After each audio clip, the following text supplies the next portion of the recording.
Bull, drink a Red Bull. Okay, let's talk about this. Super Bowl week is underway. Media night was last night. And this is very Vegas-y. You had the Blue Man Group.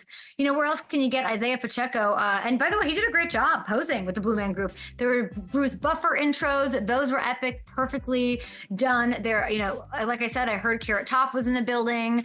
I don't know why I said Carrot Top and not Carrot Top. That's an interesting emphasis choice there. But the tone has been set for a wild week to come. We wanted to dive into some of the things that we saw last night. I took some notes here, and I want to start with Kyle Shanahan. Kyle Shanahan, who was the topic of conversation last night for a lot of reasons. We'll ask Taylor about it, but here he is.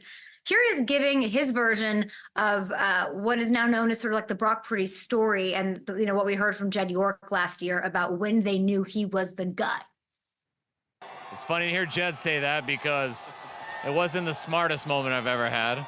I mean, when an owner comes in after training camp practices and it's like, hey, how's the quarterback? And what he means is the starter or the second. And you in irritation go, I don't know, but our third guy's the best. Like, that's not what he wants to hear. So that's why he remembers it very strong. But that was just more, Brock was so good right away with every rep he got. He was always the same. And he only got a couple of them. So it was easy for me to say, because in his few reps, he was the best. Loosey-goosey. Into the juicy? I don't know, but we're going to talk about this Shanahan thing. I like this because he was as openly appreciative of his quarterback as I've ever heard him. Whatever is going on here, whether he like had a couple of beers or like whatever people are thinking and saying and like all that discourse, I don't know how much I care. Actually don't at all, but I like seeing a loose Shanahan heading into a big week. We talked with Stats yesterday. Something has to change.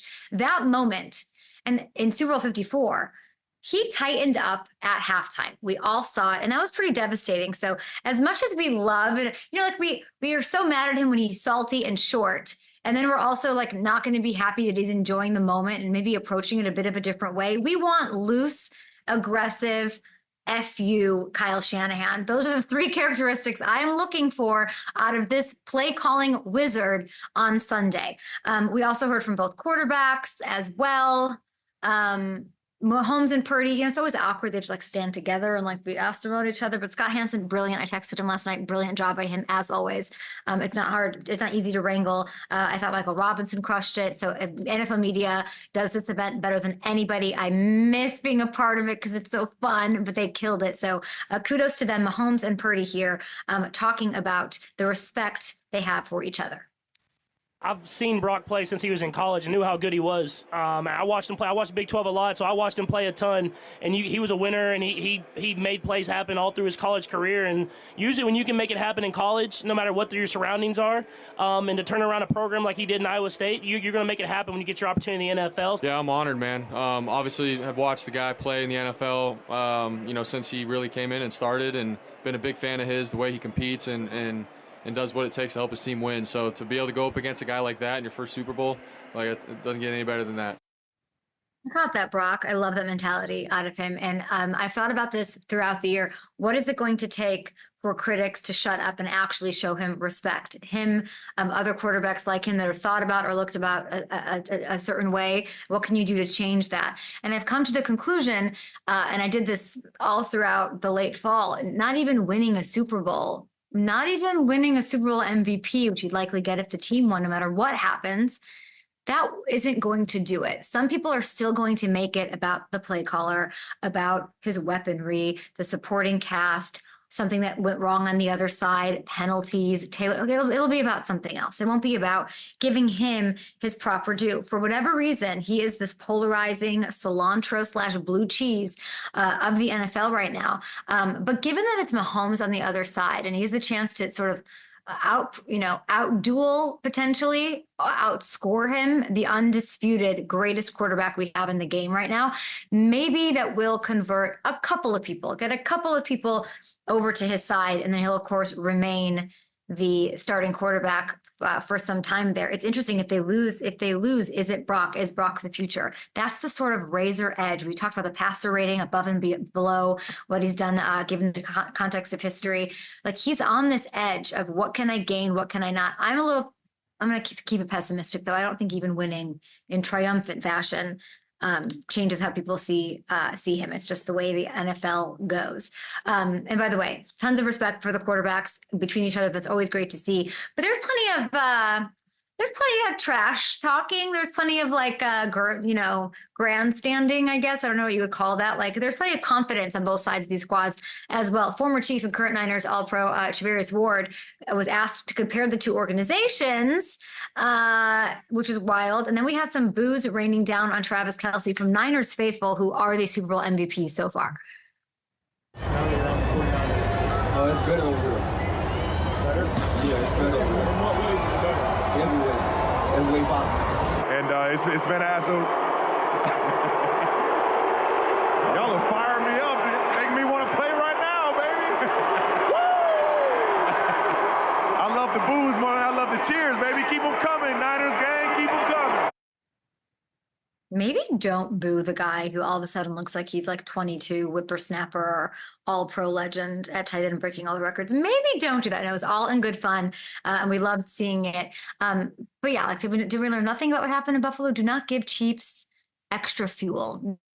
Don't do it. And I can hear the NFL film sideline already. The post-game locker room of Mahomes calling back to these moments on Sunday. We've seen it happen.